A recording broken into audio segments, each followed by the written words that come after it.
Welcome to Wind Down Wednesday. Here are your hosts, Jeffrey Tobias Halter and Amanda Hammett. Well, hello.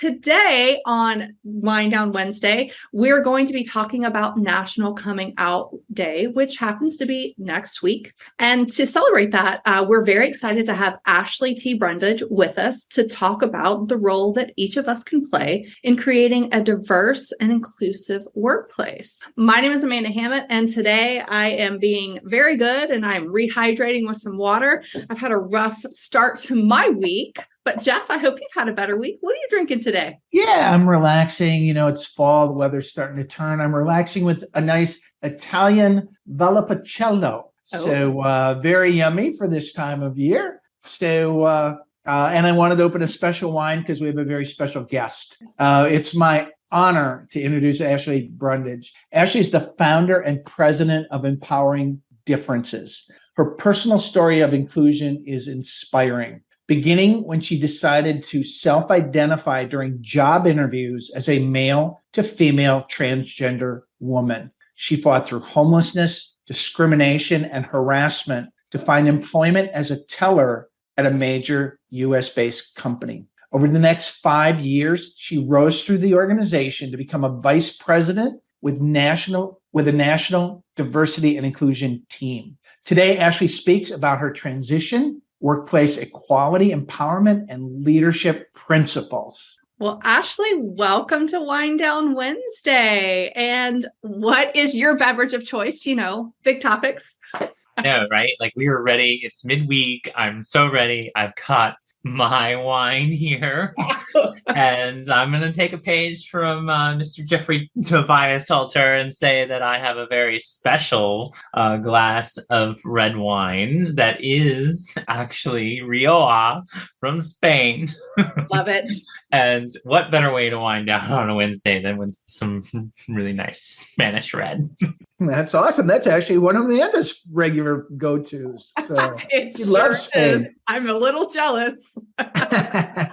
Well, Ashley, I'm so excited we get to catch up. It's been a while since we've talked live. I saw you at your book unveiling in Atlanta. That's got to be almost 2 years ago with COVID. And I know you have been up to a ton of things. So I just want you to spend a couple minutes and your story could take up an hour. And I need you to get this down to like 4 or 5 minutes. Talk about your personal story and your background. Yeah, thank you so much for inviting me here. And honestly, when we think about the topic today, right? National Coming Out Day is coming up. And every moment, everybody has an opportunity to come out. Like, when did you come out as straight? Or when did somebody come out as, like, it's not just for LGBTQ people, but obviously LGBTQ plus people are historically marginalized in this way. And so I was facing that decision often many times in my youth.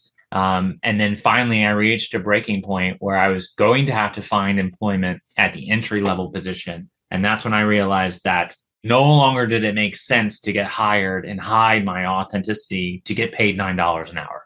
And that's when I said, you know what, I'm going to end up working somewhere that they accept me and celebrate all of me. And how I was able to do that was through empowerment. And by sharing my empowerment research, by sharing it relevant information, statistics, like I'm one of an estimated 2 million transgender people who live in the United States. Or I might talk about the $1.7 trillion buying power of the LGBT business community. And by talking about me coming out in that way, I'm now talking about me coming out with empowerment.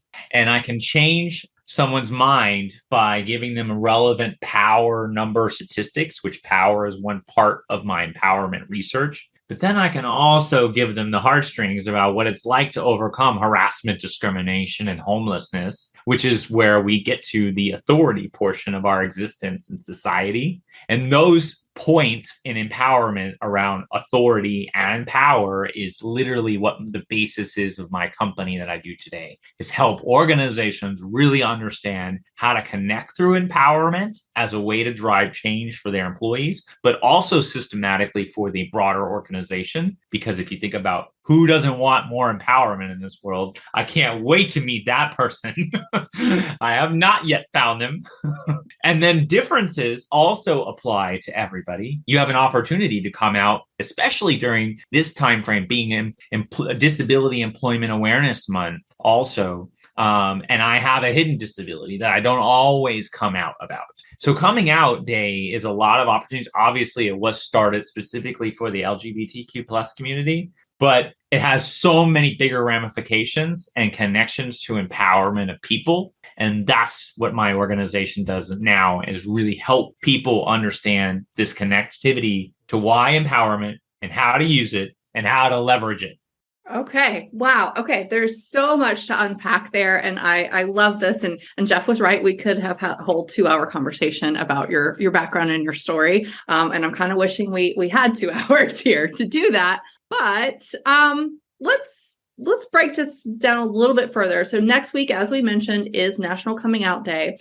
Would you talk really about the importance of this day and how can an organization that you're working with, or maybe we're working with, or maybe that are just sitting in the audience today, how can those organizations support their LGBTQ plus employees and customers?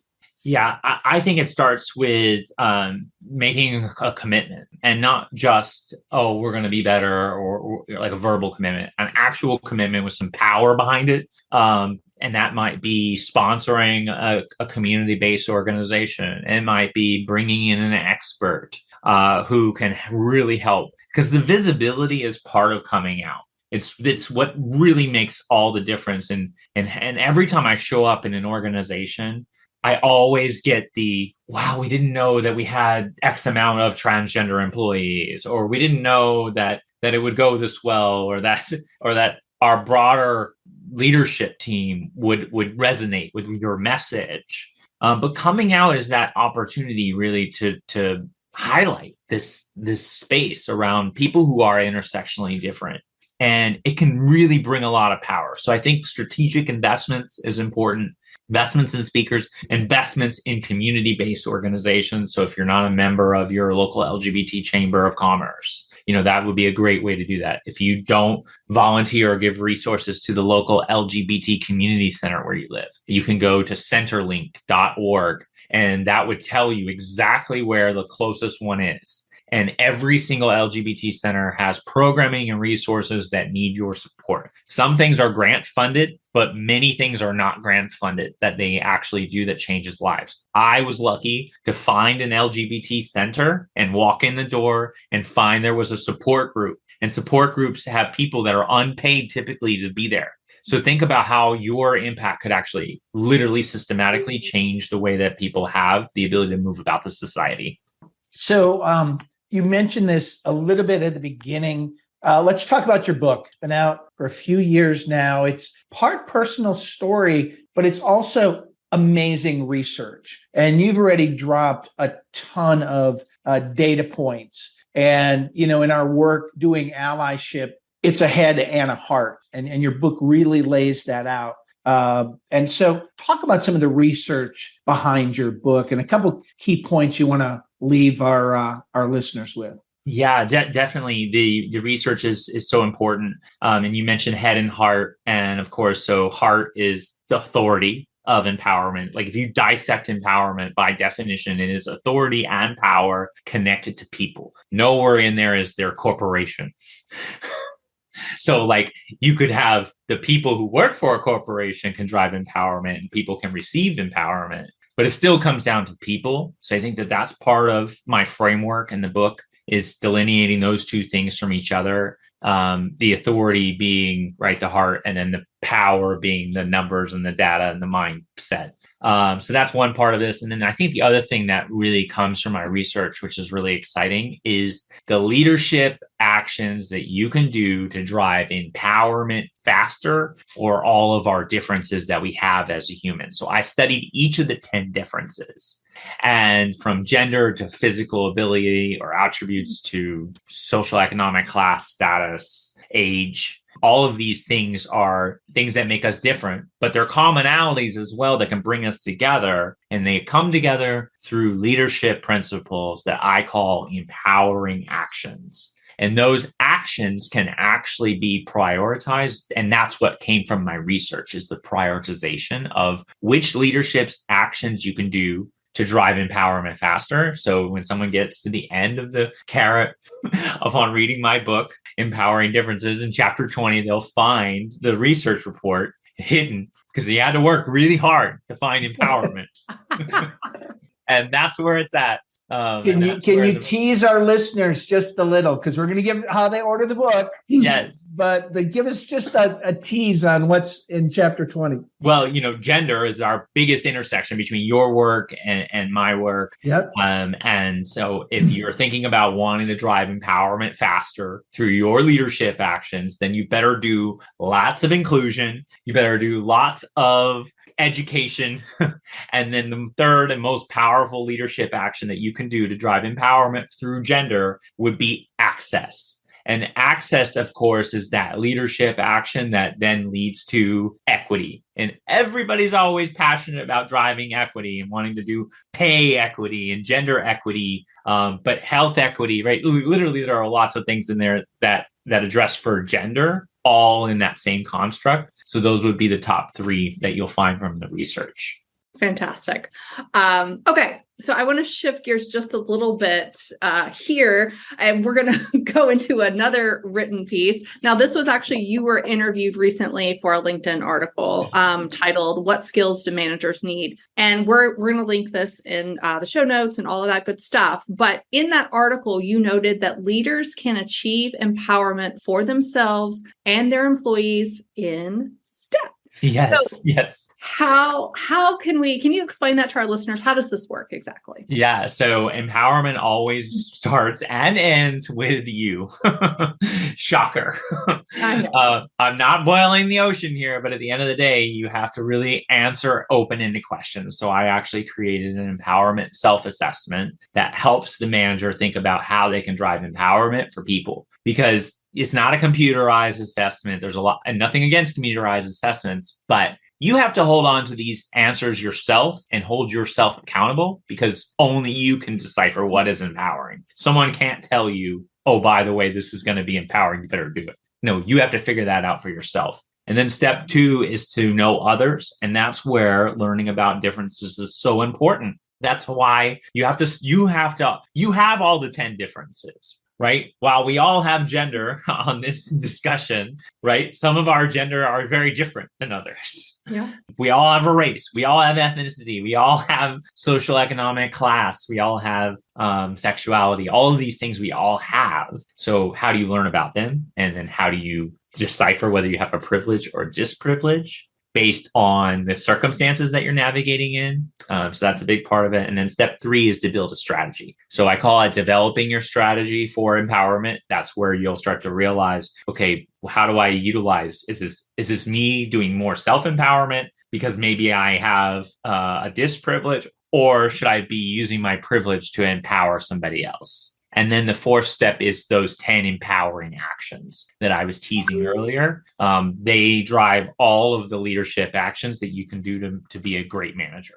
Well, there's never enough time. And so, Ashley, we want to thank you. Our time has raced by. We are going to ask you to come back in about a month for Transgender Awareness Week. And we're going to talk much more deeply around your work specifically. For our listeners, thank you for joining us and hearing what you can do to become better allies around National Coming Out Day. For more information about Ashley T Brundage and her work and her amazing book, go to her website, www.empoweringdifferences.com. And I love the book. I got a copy about 2 years ago.